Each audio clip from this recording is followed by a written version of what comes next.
जय सेवा जय जोहार साथियों। आज हम आप सभी के लिए शंभू शेख कौन है और इनके कितने पीढ़ी हुए इस वीडियो बताया गया है। चलिए वीडियो को शुरू करते हैं। वीडियो में आगे बढ़ने से पहले आप सभी से एक छोटी सी रिक्वेस्ट है, चैनल में यदि नए हैं चैनल को सब्सक्राइब जरूर कर लेवे। मैं आप सभी का सुबु रावेन गोंड शुरू करते हैं। गोंडवाना ग्रंथों में उल्लेख मिलता है कि गोंडवाना की धरा पर सबसे प्रथम गोंडवाना गणाधिपति एवं मानव संस्कारों के पितामह शंभू शेख महादेवों की 88 पीढ़ियां ईशा पूर्व लगभग 5000 वर्ष के पूर्व 10,000 वर्षों तक अपनी अधिसत्ता स्थापित रखीं। इनमें प्रथम पीढ़ी के शंभू महादेवों की जोड़ी शंभू मूला, मध्य पीढ़ी की जोड़ी शंभू गौरा एवं अंतिम 28वां पीढ़ी शंभू पार्वती की रही। पुरातत्ववेत्ता, इतिहासकार, मानव शास्त्री यह मानते हैं कि सैंधव सभ्यता का प्राचीर नगर विन्यास, सामाजिक सांस्कृतिक संरचना और विकास शंभू पार्वती के काल के मध्य से अंतिम काल के मध्य हुआ। इसी 88वां पीढ़ी के अंतिम में ही घुमंतु जातियों आर्यों का गोंडवाना भूभाग में आगमन हुआ। आर्यों के आगमन के पश्चात गोंडवाना के मूल निवासियों के साथ कपटपूर्ण संघर्ष शुरू हो गए। कालांतर में सैंधव सभ्यता का विनाश भी मूल निवासियों और आर्यों के बीच हुई अनेक भयंकर संघर्षों का परिणाम है, जिसे हिंदू ग्रंथों में देव और असुरों का संग्राम देवासुर संग्राम कहा गया है।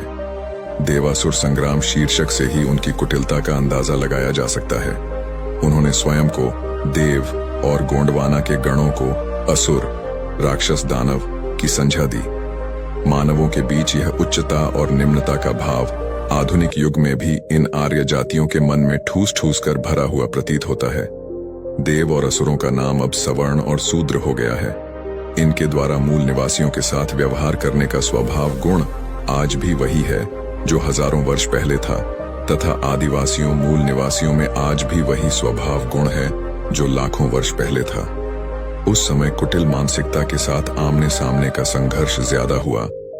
आमने सामने के संघर्ष में मूल निवासी उन्हें भारी पड़ने के कारण वे धीरे धीरे अपने संघर्षों का स्वरूप बदलकर अनेक रूपों में इसे द्वेषपूर्ण तरीके से जारी रखा है।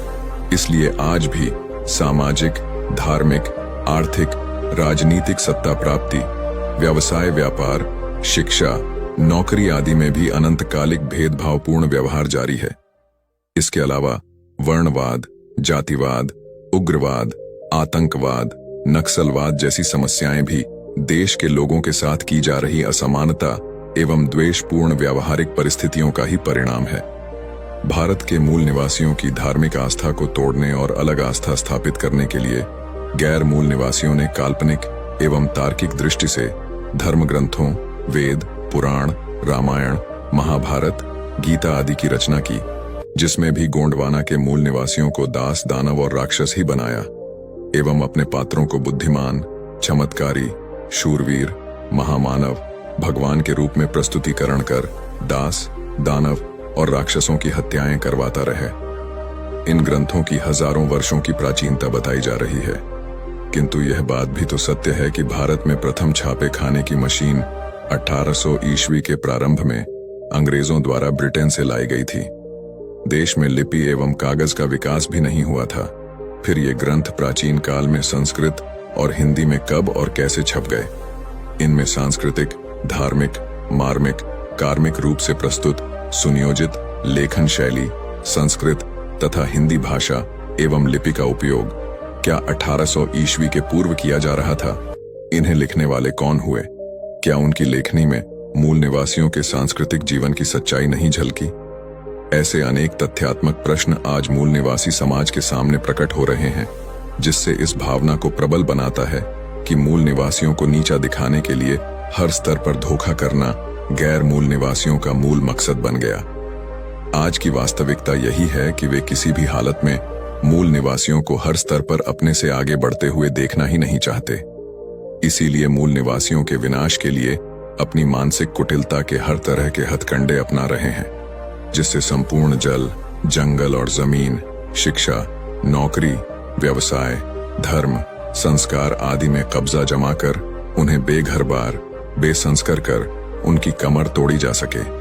ग्रामीण जीवन को छोड़कर आज सभी मूल निवासी उनकी इस कुटिल हिंदू मानसिकता के भंवर जाल में फंसकर पूरी रफ्तार से हिंदुओं की दासिता स्वीकार कर रही है, अपना अस्तित्व खोकर। मर गया वह आदिवासी मूल निवासी जो अपना अस्तित्व खो दिया। असली आदिवासी आज वास्तव में अपने प्राकृतिक, सामाजिक, सांस्कृतिक गौरवपूर्ण जीवन के लिए संघर्ष कर रहा है। जिनके पास जीवन का साधन प्रकृति के सिवा कुछ भी नहीं है, फिर भी हिंदुओं की दासिता स्वीकार करने के लिए किसी भी हालत में तैयार नहीं है। मुझे उस ग्रामीण जीवन संस्कार पर फक्र है, नाज है। तो ये थे शंभू शेख की प्राचीन सच्चाई। साथियों, वीडियो पसंद आए तो लाइक, शेयर, कमेंट और सब्सक्राइब